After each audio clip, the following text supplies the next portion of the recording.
Good afternoon, everyone, and welcome to our webcast on SpeakOut, Improving Workplace Mental Health and Disclosure Provision. My name is Heather Marsh from the Chartered Banker Institute, and today I'm delighted to introduce Bill Meehan and Neil Chandler.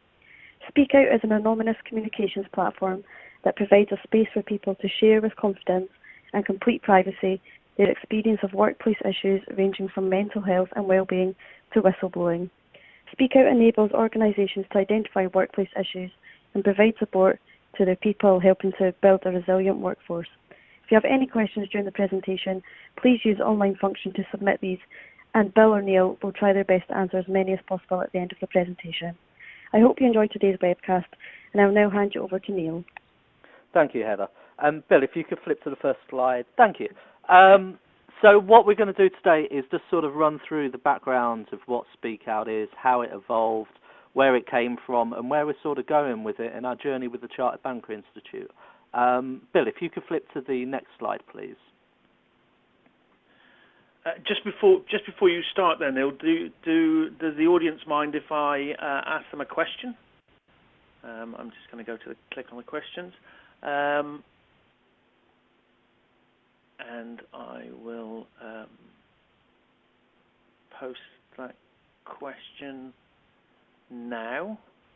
The first question is, have you had any first-hand experience of the following over the last 12 months? Mental health issues, whistleblowing, or any other disclosure issues such as bullying, harassment, or discrimination? Okay, Neil. Okay. So while people click that, I'll sort of explain what happened. A few years back, I had the idea or the thought, wouldn't it be amazing if anybody could say anything? And that was quite powerful. And my background's a techie. I've worked in IT for 20 years, in investment banking, JP Morgan, and various other companies. So my solution to every life problem is to write code. My partner probably wouldn't agree to that, but it's the way I cope with things. So with this particular problem, I decided to write some code and start building an anonymous solution. And the original thought was, wouldn't it be amazing if anybody could say anything? My second thought was, the way to do that is anonymity. So I started to look into how I build an anonymous system. That anonymous system then grew into what is known as cathartic.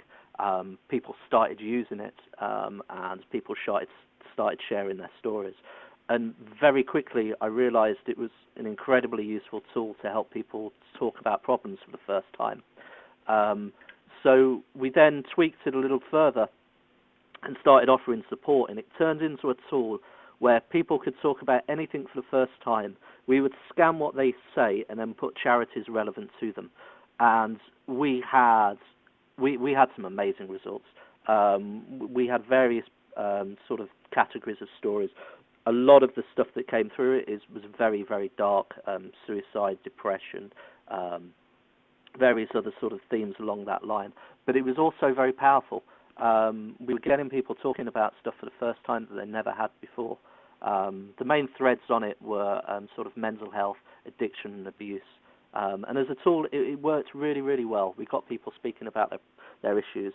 And Bill, could you move on to the next slide, please? I can do. Before you go further, Neil, do you mind if I ask another question? Go for it. Okay, and again, I'm putting the question up for people to vote on. Have you witnessed any of the following over the last 12 months? Mental health issues, whistleblowing, other disclosure issues, e.g. bullying, harassment, or discrimination? Please vote. Voting is now open. After you, Neil. So, thank you. So, with the business, I looked at what we were doing, and at the core, the idea is all about helping people. It's about helping people talk about their issues. So we looked at the business model, and it is a limited company, but it's set up as a social enterprise. In our articles of association, we have certain elements flagged in there to ensure that it's about profit isn't first. At its core, it's a social enterprise. We want to help people. But also at the early days, I figured out that I couldn't do this alone. So I started to get some friends involved, and we started reaching out to the business community, and we joined an accelerator program called .Forge. .Forge is a social enterprise accelerator. All the businesses on there are social enterprises, and they just anything really, as long as it's social and doing a good cause and not really driven by profit. So we were on .Forge. We started to get introductions to various companies, and one of the introductions we got was to Barclays, which initially was a bit of an odd introduction, but because of my banking background, we could speak the same language. So I got introduced to various departments within Barclays, one of them being their global head of whistleblowing. I sat down with their head of whistleblowing, and we started talking, and we quickly came to the conclusion that the same sort of boundaries you get for people to talk about issues like addiction, domestic violence, all these sort of horrific things that happen in society, there are very similar barriers when it comes to whistleblowing. So from those conversations, we put together an idea to put a prototype together for a whistleblowing solution. And yeah, it all sort of kicked off from there. So we started building a whistleblowing solution. And then at the same time, we joined the Finance Innovation Lab. And that's another sort of accelerator incubator program for startups. But their angle is sort of interesting people challenging financial services. Because I link with Barclays, it was a perfect fit. And through that, we got to meet the Chartered Banker Institute. Bill, could you move on to the next slide, please? I can. There we go. So the work we were doing with Barclays, it was all based around some regulations that came out by the FCA in 2016.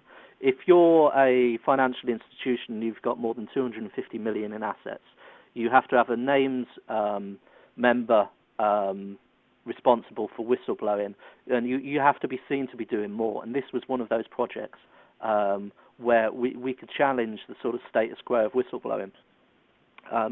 So with Barclays, we devised a whistleblowing solution where any employee globally can click a button and instantly have a conversation internally within Barclays.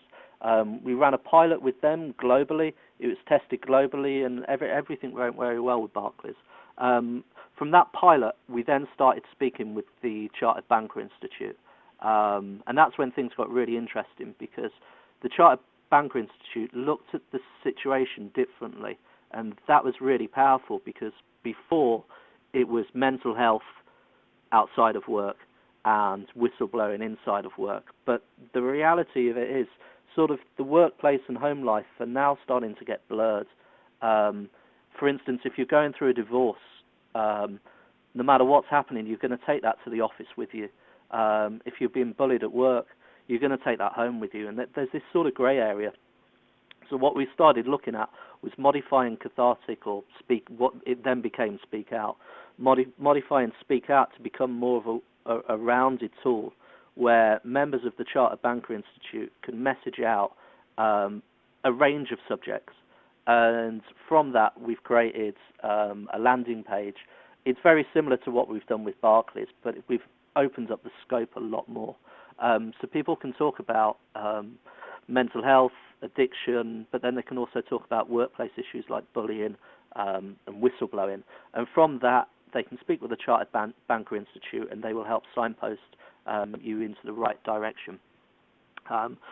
We first launched this in July 2018, and then went out to the senior fellows, and then the members, it was launched as of September 2018.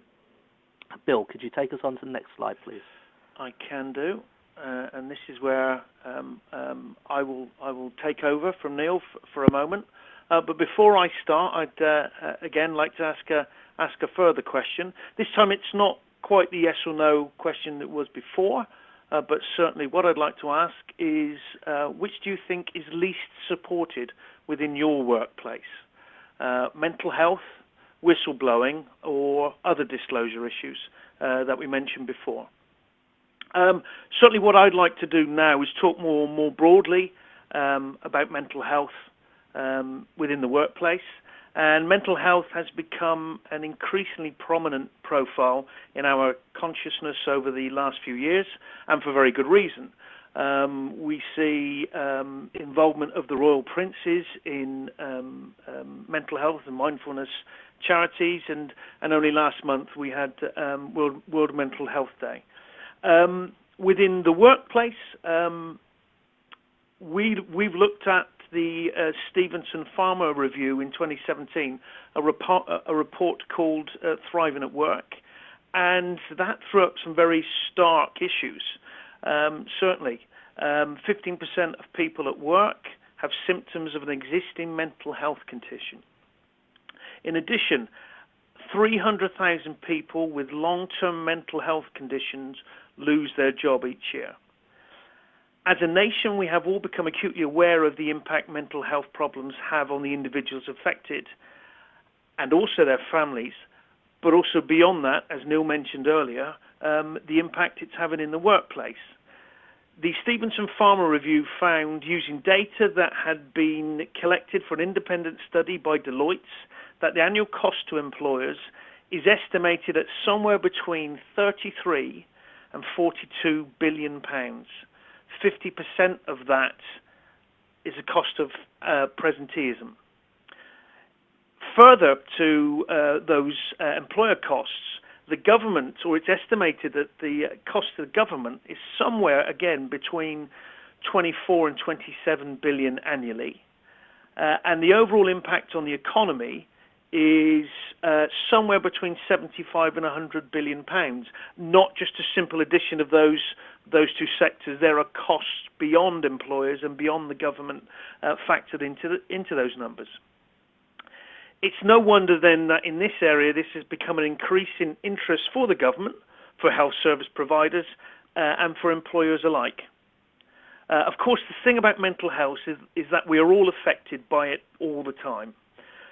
Although most of us are fortunate enough not to have to think about it in our day-to-day lives, it is true nonetheless that we tend to exist between states of thriving perfectly well, surviving under some strain, struggling with additional stresses and pressures, and ultimately, for some, becoming seriously ill and needing time off work.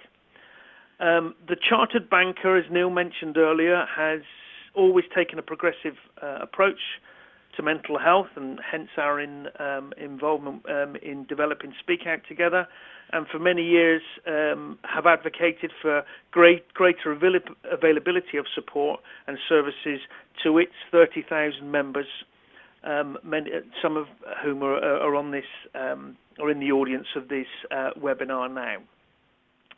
I'm going to just move this forward to the next slide, which is whistleblowing. I'm just going to double check that I don't need to ask another question here. I'm going to close that one. Okay. Bear with me very slightly. Okay. Whistleblowing. The reason that we initially started talking to the charter banker, as Neil said, and again, without being too simplistic here, when someone blows the whistle, they are raising a concern about danger or illegality that affects others, such as customers, members of the public, or sometimes their employer. There is statute around disclosure, and the Public Interest Disclosure Act of 1998 codifies qualifying disclosures as disclosures of information where someone reasonably believes, and it is in the public interest, that one or more of the following matters is either happening, has taken place, or is likely to happen in the future. And those matters could be a criminal offence, a breach of a legal obligation, miscarriage of justice, danger to the health and safety of any individual, damage to the environment, which I think is particularly germane at the moment, or a deliberate attempt to conceal any of the above. With focus on financial services, in September 2016, the Financial Conduct Authority introduced extensive whistleblowing regulations directly affecting all its members with assets exceeding £250 million. These new regulations were designed to create an environment, including within them the appointment of a senior manager as whistleblowers champion, that would ultimately make whistleblowing easier. The Chartered Banker Institute has always had a proactive approach to whistleblowing. SpeakOut is designed to make whistleblowing as painless and as simple as possible. One click initiates, and as Neil pointed out earlier, one click initiates an anonymous conversation. I'm going to move on to the next slide, if that works for us all. I'm just going to check my questions. I'm going to ask another question now, if people don't mind. And that question is, of the issues we just outlined, do you know the procedures for reporting these issues within your organisation? And again, I'm going to ask you to vote on that and keep the poll open for a little while. All right, I'm going to move on to the next slide, and again, just to refer back to how Neil talked about the development of SpeakOut from our initial conversations, our initial conversations with Barclays, but also subsequent conversations with Chartered Banker. It became more than just a whistleblowing service. It became a bit more again than a whistleblowing and mental health service. And what we believe SpeakOut offers is a complete anonymous service to cover obviously those issues, but other workplace disclosure issues. Bullying and harassment. ACAS in a 2015 report suggested that somewhere around 1/3 of employees have directly suffered bullying, and 2/3 had witnessed such bullying. In terms of sexual harassment, a report by the TUC suggested somewhere in the region of 50% of female employees, again, had suffered some form of sexual harassment in the workplace. Discrimination, and discrimination can take many forms. Gender, race, age, sexual orientation, disability. And a recent report commissioned by the Independent suggests that upwards of 25% of employees have suffered some form of discrimination in the workplace. At that point, Neil, I will hand back to you and take you on to how it works. Thank you. I won't go into too much technical depth of how it all sits together because it gets quite boring. But what I can do is sort of focus on a high level of how the system works and what we do. Essentially, SpeakOut is the blue blob in the middle. We have two pieces of functionality in there. The key piece being the anonymization. What I did when I started putting this together was the number one key design decision and the key thing we check against when we make any technical decision is, will this compromise the anonymity in any way? And if it does, we can't do it. And that means we had to reinvent the wheel quite a few times. So, for instance, if you build a website, you normally just throw Google on there to get your analytics.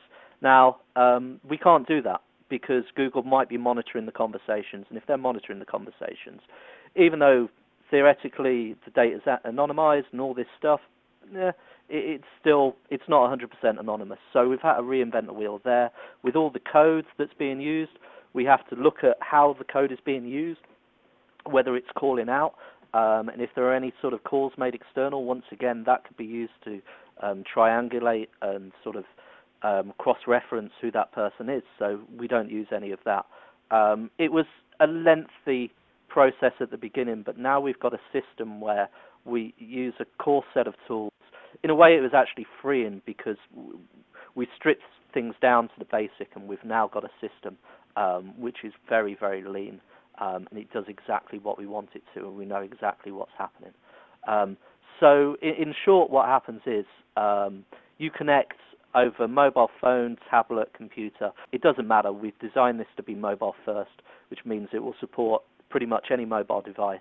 And if it supports them, it will support tablets and computers. You initiate a conversation through your device. It goes through our systems. We scrub all the information so you cannot be traced. In effect, we act as a proxy. So we're this middleman which you're having the conversation through, and then you have the conversation with the Chartered Banker Institute. As soon as you initiate the conversation, they're notified, so the Chartered Banker know that you're trying to connect to them. If no one's online for the Chartered Banker Institute, the system will also message back and let you know that no one's around. You can still message, and then you may just have to wait a little bit longer for a response. Bill, could you take me on to the next slide, please? Will do. So, yeah, this is what it looks like, really. When you log in, you're presented with a web page. There are 6 different sections on it where you can gather information, and I'll talk about them in a second. But the main thing is there's this button which says Launch Chat. You click that button and a little pop-up box appears, or a new window opens up in your browser, depending on how you're using it. And this little window comes up, and you can start your conversation. You can just leave it there, nothing will happen. As soon as you start typing and click send, then the message will go out for the Chartered Banker Institute. They will then be alerted if there isn't, if no one responds within a certain time frame, it's escalated. If no one responds after that time frame, it's escalated and escalated again. So systems are in place, and there are multiple ways to reach out to the Chartered Banker through the system. So they definitely get your message. Everything about the conversations is encrypted. The way everything is set up is once that conversation is gone, it's gone for good. There's no way to get it. I went quite obsessive about the architecture in the system, so it's about as secure as it gets, which is good. Bill, could you take me on to the next slide, please? Okay. So the 6 sections that I mentioned previously, what they are, they're sections for information. So if you're just looking for information, you can go into this system, SpeakOut, and you can find some information. If you need to then speak further, the ability is there. And we cover 6 different sections, which are whistleblowing in financial services, bribery and corruption, whistleblowing and members' conduct, bullying and harassment, sexual harassment, and whistleblowing and health and safety. They're the main areas that we cover. That covers the majority of subjects that have been mentioned throughout the system. If there isn't anything, if it's not covered by them, you can launch a chat. If you feel that you need to talk further, you can also launch a chat. Bill, could you take me on to the next slide, please? Will do. Can I, just before we do that, Neil, can I ask you another question, please? Go for it. And the question this time is, do you believe that your organisation has engaged fully in dealing with the issues that we've mentioned before? Just a simple yes or no. Thanks, Neil. Excellent. So, with SpeakOut, one of the things that we do is it's not your standard process of building an app and just selling it to people. We work in partnership with organisations, and that's what we've done with the Chartered Banker Institute. From the initial conversations, we sat down with the Chartered Banker Institute, and this was the same with Barclays as well, and everybody else we've worked with. We sit down with our clients, we figure out what they want, and then we build something from scratch. There's underlying technology that we reuse, the anonymous communication. That's what we're about. But more than that, we Cathartic Systems Limited, we're a company about helping people. So we've built this technology to reach out to people and get them support. What we feel very passionately about is working with clients, figuring out what they need, and then helping them deliver it. We have a range of connections which enable us to do more than a standard sort of company. So what we can do is we can sit with you, figure out what's required. If you don't have the skills in-house, we can help you find the skills through our network, or potentially we can do it ourselves. And what ends up happening is it's a more fluid delivery, because rather than the standard set process, we fit into however you want to work. So, for instance, if you don't have the whistleblowing skills, we know people in the industry. If you don't have the mental health skills, we know the people in the industry. And it's the same with the coding. We can help there as well. So it's really a partnership, and then we deliver the product. Bill, can you take us on to the next slide, please? Okay, will do.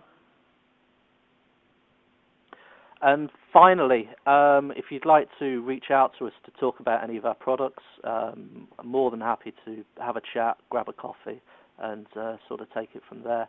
Our details are here. And Bill, is there anything else you need to add? Well, I would like to ask one more question. We would like to have a little Q&A session, responding to questions from the audience. But certainly, as my last question, my last poll question, and really following up very much how Neil concluded just then. A few options to respond to here, but the question is, within your organisation, what are the areas in which you're intending to engage further? And there's quite a raft there. So mental health and well-being at work, whistleblowing and workplace disclosures, a broader workforce resilience and engagement area, or further still, mapping and surveying your organisation, or potentially all of the above. We'll keep the poll open for as long as we can, really, while we answer your questions. But before we go on to that, I'd certainly like to give you some feedback, the audience, on how you've responded to the many questions I've thrown at you over the last 27 minutes or so. Really, some really interesting stuff coming back to us. Question one was, have you had any first-hand experience of those issues over the last 12 months? And certainly 25% responded that yes, they had. As interesting for us was question two, and have you witnessed any incidents of those issues? And it was 100%. Everyone listening to this broadcast now has witnessed in some way one or other of these issues in the workplace. In us attempting to understand, the really pressing issues within the workplace, I then asked, which do you think is least supported within your workplace? And overwhelmingly, you came back with mental health again, which is really interesting for us. Our next question was specific to your organisation, and it was, do you know the procedures for reporting these issues within your organisation? 60% of you did know those, but unfortunately 40% didn't. So again, potential work to do there within respective organisations. The penultimate question I asked, and I can see that people are still voting in the last question, so I'll leave those results just for the moment. But when I asked the question, do you believe that your organisation is engaged fully in dealing with these issues, it was 50-50. So again, maybe suggesting that certain organisations out there, and they may be willing to do it, but haven't quite yet fully engaged with addressing and resolving these issues that, as we've said earlier, are now very prevalent within the workplace. For the last question I asked about the areas that you wish to engage in further, I will leave voting open for a little while, but that then gives us an opportunity to answer any questions from the audience. And at this point, Heather, we'll pass back to you to tell us what we're being asked. Yep, that's fine. If anybody would like to submit questions, please do so, and Bill or Neil will answer.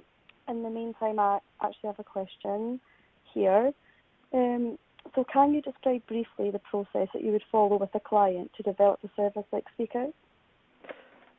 Yeah, it all starts with a workshop. We tend to do, it's really a 2-day workshop. We get all the key players in a room. 1-2 days. I prefer 2 days because we can really get it to the depth of what we need to build and how to build that within the organisation. So we start off with the workshop where we talk about sort of everybody's ideas and what the main focus is, and then we start going from that into the practicalities of, okay, how is this going to work within your organisation?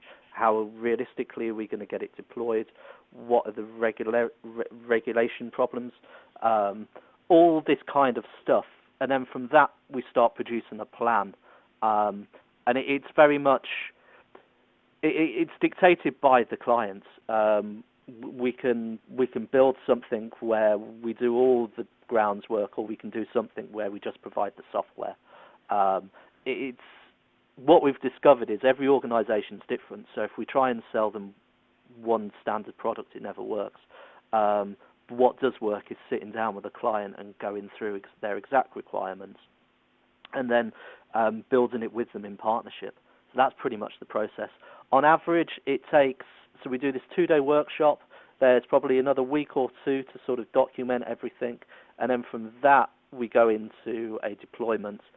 Deployment takes between 3 to 6 months, and that's really dependent on how much development is required and how that organisation works. So, for instance, working with a large organisation like Barclays, it can take time. It can take quite a while to get certain things done, and other things can move incredibly quickly. It's an interesting process, and you just have to work with the frameworks in large organisations. I hope that answers the question. Yep, great, thank you. And so how scalable is SpeakOut? So we built it from the ground up to be scalable. My background is building global systems for investment banks. I've built some of the biggest systems in the world. Some are still in use today. And the way I design things is to scale them from start. So this it's not a heavy traffic system anyway, but it's designed to be globally scalable. A test with Barclays, we were running up to the capacity of 100,000 plus users a year. With the Chartered Banker Institute, there's 30,000 users. Everything is over-spec'd and resilient. So we're in a scenario that we can handle high volumes. And we can also handle failures as well quite easily. Hope that answers your question. Yep. Another question here. How do you ensure anonymity? I'm sure that you touched on that a little bit earlier, but just explain how you would ensure that. So there's a couple of ways that we do it. The main way is we scrub all information. So the standard thing you do on a website or an app or anything else like that is record information for login, just so you know what's happening within that application. We have some code in place that destroys everything every hour. So that's your first sort of layer of defense. Everything on the server is destroyed within an hour. If, for whatever reason, if anybody, and we've done this before, we allow organizations to look at our servers. You can look inside and see how they work. And on the perimeter, nothing exists for more than an hour. But there's a secondary layer as well. There's this internal layer, and this internal layer has no idea what's happening on the outside world. There's a layer of separation, and the combination of the data scrubbing and the layer of separation, you end up with this anonymous system where there's no way to correlate what happens. So there's a window of possibility which is always less than an hour, that there's potential we may be able to get a little bit of information, but after an hour it's destroyed. And then to take it another level, we've modified the way the servers work. So information isn't provided it gets quite technical, but what I've done is we've modified the software running, so it doesn't tell us the full story of what's happening, and that creates a load of anonymity, which is great. It actually creates loads of headaches for me, but we've sort of figured out the problems around it. So you've got a triple solution here. You've got the data being scrubbed, you've got an inside element where it does not know about the outside world, and then the final thing is you've got modified technology which doesn't let the information get through, and you put all that together and you end up with quite an anonymous system. I hope that helps. Yeah, great, thank you. Cool. Does SpeakOut work for organisations outside of financial services? Yeah, I think it does. We've focused on financial services straight away because of the Barclays connection. But yeah, it can go anywhere in the workplace. I've personally worked in small companies where there's been issues where I know it would have helped in those particular organisations. And we're talking like they're 45 people companies just with sort of toxic work cultures and things like that where you can see people are burning out. And that's the small sort of scale things, but it can go across other industries as well. The construction industry, I think there's lots of potential in the construction industry. I think pretty much any industry that there's going to be a quarter of the population affected by mental health. So there's not many industries that aren't affected by mental health. I think workplace bullying is rife. And there's other areas of society where it can help, for instance, with the Me Too campaign that's going on. This is a perfect tool to help people voice opinions and voice concerns. It can be used there. There's other industries as well that I really feel passionate around. For instance, the care industry. This could be hugely powerful, helping people who really need help, vulnerable children in situations like that. This could be a very, very useful tool for them to reach out and get help instantly. That's the wonderful thing about this. You click a button and you're having a conversation. So yeah, there's quite a few areas that I can see. Hopefully that answered your question. Yeah, great, thank you. I can't see any more questions coming in at the moment, so is there anything further that you would like to talk about? Nothing from me. Bill, is there anything from you? I was just going to give a final bit of feedback on my final question, and that question was, within your organisation, what are the areas in which you are intending to engage further?